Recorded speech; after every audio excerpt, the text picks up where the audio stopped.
ಇದು ಪ್ರಮುಖವಾಗಿ ದಾವಣಗೆರೆಯಲ್ಲಿರುವಂತಹ ಶ್ರೀ ರಾಘವೇಂದ್ರ ಸ್ವಾಮಿಯ ಮಠದ ಅರ್ಚಕರು ಮಾತನಾಡಿದ್ರು. ಇನ್ನು ನೇರವಾಗಿ ಬೆಂಗಳೂರಿನ ಅತಿ ಪ್ರಸಿದ್ಧ ಗವಿ ಗಂಗಾಧರೇಶ್ವರ ದೇವಸ್ಥಾನದಲ್ಲಿ ಹೇಗಿದೆ ಸಿದ್ಧತೆಗಳು? ಗ್ರಹಣದ ವಿಚಾರಕ್ಕೆ ಸಂಬಂಧಪಟ್ಟಂತೆ ಮಧ್ಯಾಹ್ನಕ್ಕೆ ದೇವಸ್ಥಾನ ಕ್ಲೋಸ್ ಅಂತೆ. ಗವಿ ಗಂಗಾಧರೇಶ್ವರ ದೇವಸ್ಥಾನ ಮಧ್ಯಾಹ್ನವೇ ಬಂದ್ ಆಗುತ್ತೆ.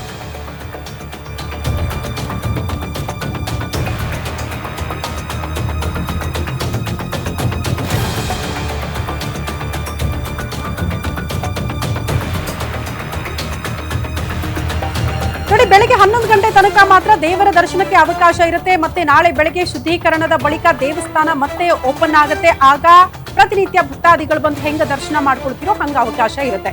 ಆದ್ರೆ ಇವತ್ತು ಮಧ್ಯಾಹ್ನಕ್ಕೆ ದೇವಸ್ಥಾನ ಬಂದ್ ಆಗಿರುತ್ತೆ. ಅದು ಗಮನಿಸಬೇಕಾಗಿರುವಂತಹ ವಿಚಾರ. ಗ್ರಹಣಕ್ಕೂ ಮೊದಲೇ ಮಧ್ಯಾಹ್ನದ ಹೊತ್ತಿಗೆ ದೇವಸ್ಥಾನ ಬಂದ್ ಮಾಡುವಂತಹ ನಿರ್ಧಾರಕ್ಕೆ ಗವಿ ಗಂಗಾಧರೇಶ್ವರ ದೇವಾಲಯದ ಆಡಳಿತ ಮಂಡಳಿ ನಿರ್ಧಾರ ಮಾಡಿದೆ. ಕಾರಣ ಶುದ್ಧೀಕರಣ ಕಾರ್ಯ ಇರಬಹುದು ಅಥವಾ ಅಲ್ಲಿ ಭಕ್ತಾದಿಗಳನ್ನ ಕಂಟ್ರೋಲ್ ಮಾಡಕ್ಕೆ ಆಗಲ್ಲ.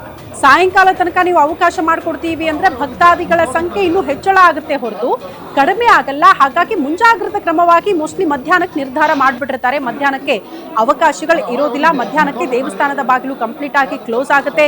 ಯಾವಾಗಲೂ ಕೂಡ ಅಲ್ಲಿ ಪ್ರಸಾದ ವಿತರಣೆ ಆಗ್ತಾ ಇತ್ತು. ಬಟ್ ಇವತ್ತು ಪ್ರಸಾದ ಕೂಡ ಇರಲ್ಲ ಬಂದಂತಹ ಭಕ್ತಾದಿಗಳಿಗೆ ಗ್ರಹಣ ಇರುವ ಕಾರಣದಿಂದ ಅಂತ ಅಲ್ಲಿನ ಆಡಳಿತ ಮಂಡಳಿ ಬಹಳ ಸ್ಪಷ್ಟವಾಗಿ ಮಾಹಿತಿ ಕೊಡ್ತಾ ಇದೆ. ಸೊ ಬೆಂಗಳೂರಿನ ಜನ ಇವತ್ತಾದ್ರೂ ಯಾರಾದ್ರೂ ಗವಿ ಗಂಗಾಧರೇಶ್ವರ ದೇವಾಲಯಕ್ಕೆ ಹೋಗ್ಬೇಕು, ಸಾಯಂಕಾಲಕ್ಕೆ ಅವಕಾಶ ಸಿಗುತ್ತೆ ಅಂದ್ರೆ ಖಂಡಿತ ಇರಲ್ಲ. ಈಗ ಬೆಳಗಿನ ಜಾವ ಹೋಗಿ ದರ್ಶನ ಮಾಡ್ಕೊಂಡ್ರೆ ಅವಕಾಶ ಇರುತ್ತೆ, ಮಧ್ಯಾಹ್ನದ ಬಳಿಕ ಇರಲ್ಲ. ಸೊ ಅಲ್ಲಿ ಗ್ರಹಣಕ್ಕೆ ಸಂಬಂಧಪಟ್ಟಂತಹ ಸಿದ್ಧತೆಗಳು ಹೇಗಾಗಿದೆ, ಜೊತೆಗೆ ಭಕ್ತಾದಿಗಳಿಗೆ ಕೊಡುವಂತಹ ಮಾಹಿತಿ ಏನು, ಆ ಕುರಿತು ನಮ್ಮ ಪ್ರತಿನಿಧಿ ಚರಣ್ ಒಂದು ಪ್ರತ್ಯಕ್ಷ ವರದಿ ಕೊಟ್ಟಿದ್ದಾರೆ. ನೋಡ್ಕೊಂಡು ಬರೋಣ. ವರ್ಷದ ಕೊನೆಯ ಹಾಗೆ ಎರಡನೇ ಚಂದ್ರಗ್ರಹಣಕ್ಕೆ ಇವತ್ತು ಎಲ್ಲ ಕೂಡ ಕಾತರ ಆಗಿರುವಂಥದ್ದು. ಪ್ರಮುಖವಾಗಿ ದೇವಾಲಯಗಳಿಗೆ ಈ ಒಂದು ಗ್ರಹಣದ ಗ್ರಹಣ ತಟ್ಟಲಿಕ್ಕೆ ಇರುವಂಥದ್ದು. ಪ್ರಮುಖವಾಗಿ ಸದ್ಯ ನಾನೀಗ ಗವಿಗಂಗಾಧರೇಶ್ವರ ದೇವಾಲಯದಲ್ಲಿ ಇದ್ದೀನಿ. ಭಾದ್ರಪದ ಮಾಸದ ಪೂರ್ಣಿಮಾ ತಿಥಿಯಂದು ಜರುಗಲಿರುವಂಥ ಈ ಒಂದು ಗ್ರಹಣ ಏನಿದೆ, ಇದರಿಂದಾಗಿ ಚಂದ್ರ ಸಂಪೂರ್ಣವಾಗಿ ಕೆಂಪು ಬಣ್ಣಕ್ಕೆ ತಿರುವಂಥದ್ದು. ಪ್ರಮುಖವಾಗಿ ಬ್ಲಡ್ ಮೂನ್ ಡೇ ಎಂದು ಕೂಡ ಈ ಒಂದು ಗ್ರಹಣವನ್ನು ಕರೆಯಲಾಗುತ್ತೆ. ಇನ್ನು ಈ ಒಂದು ಗ್ರಹಣ ಏನಿದೆ ಇವತ್ತು ಸುಮಾರು ರಾತ್ರಿ 9 ಗಂಟೆ 58 ನಿಮಿಷದಿಂದ ಮಧ್ಯರಾತ್ರಿ 12 ಗಂಟೆ 1 ಗಂಟೆ 26 ನಿಮಿಷದವರೆಗೂ ಕೂಡ ಈ ಒಂದು ಗ್ರಹಣ ಕಾಣಿಸಲಿಕ್ಕೆ ಇರುವಂಥದ್ದು.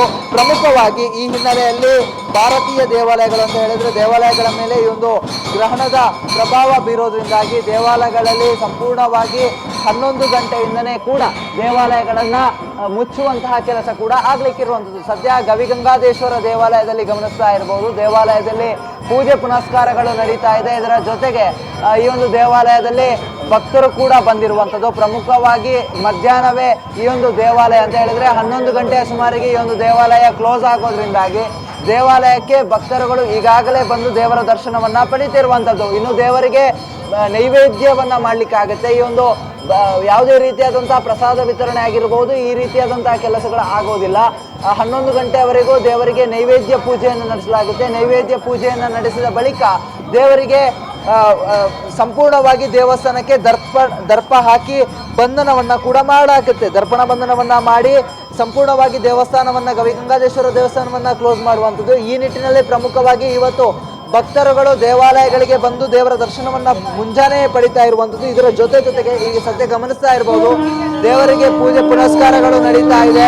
ದೇವರ ಪೂಜೆ ಪುನಸ್ಕಾರ ಏನಿದೆ ಅದಕ್ಕೆ ಭಕ್ತರುಗಳ ಕಾತುರದಿಂದ ಕಾಯ್ತಾ ಇರುವಂಥದ್ದು. ಯಾಕಂತ ಹೇಳಿದ್ರೆ ಇನ್ನು 11 ಗಂಟೆಗೆ ದೇವಾಲಯ ಕ್ಲೋಸ್ ಆದ್ರೆ ಇನ್ನು ಆರಂಭ ಆಗುವಂಥದ್ದು ನಾಳೆ ಬೆಳಗ್ಗೆ 7 ಗಂಟೆಯ ಸುಮಾರಿಗೆ.